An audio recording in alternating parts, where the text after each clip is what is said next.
আসসালামু আলাইকুম, আমি কনসালটেন্ট ডায়েটিশিয়ান ফাতেমা জোহরা।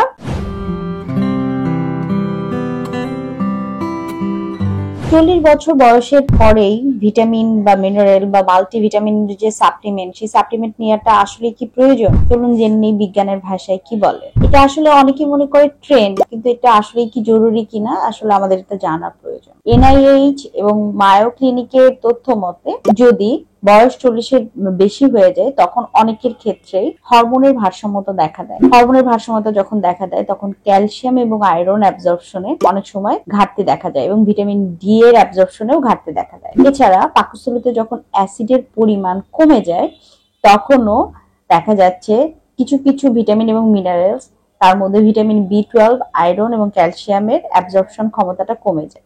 এছাড়া কারোর যদি অ্যাসিডের পরিমাণটা বেড়ে যায় সেক্ষেত্রে কিছু কিছু খাবার গ্রহণের ক্ষেত্রে তারা খুব খারাপ ফিল করে, যে কারণে তাদের সঠিকভাবে পুষ্টিগুলো অ্যাবজর্ব হয় না, সেই জন্য ম্যাল অ্যাবজর্পশনের সম্ভাবনা দেখা দেয়। তাই আমরা কি করতে পারি?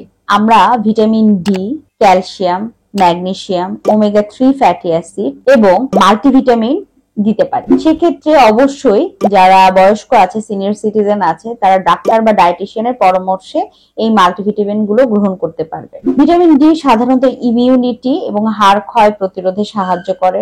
ওমেগা-3 ফ্যাটি অ্যাসিড হার্ট ভালো রাখে এবং যেহেতু এটি গুড ফ্যাট, ব্যাড ফ্যাটকে কমাতে সাহায্য করে। ম্যাগনেসিয়াম নার্ভকে ভালো রাখে এবং অন্যান্য অনেক ভিটামিনের কাজকে ত্বরান্বিত করে। ভিটামিন বি1 থিয়ামিন সেটা হচ্ছে কারো যদি ইনসুলিন রেজিস্ট্যান্স থাকে বা প্রি ডায়াবেটিস থাকে তাদের প্রতিরোধ করতে সাহায্য করে। এছাড়া ভিটামিন সি এবং ভিটামিন ই খুবই গুরুত্বপূর্ণ দুটি অ্যান্টিঅক্সিডেন্ট যা সকল রোগের প্রতিরোধে সাহায্য করে।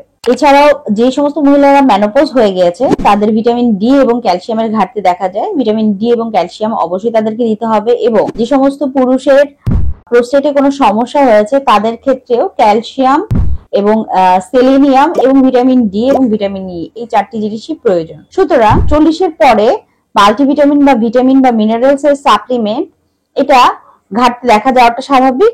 অবশ্যই ডাক্তার এবং ডায়েটিশিয়ানের পরামর্শ অনুযায়ী মাল্টিভিটামিন বা ভিটামিন বা মিনারেলস এর যেটিতে ঘাটতি আছে সেটি গ্রহণ করা যেতে পারে। ধন্যবাদ।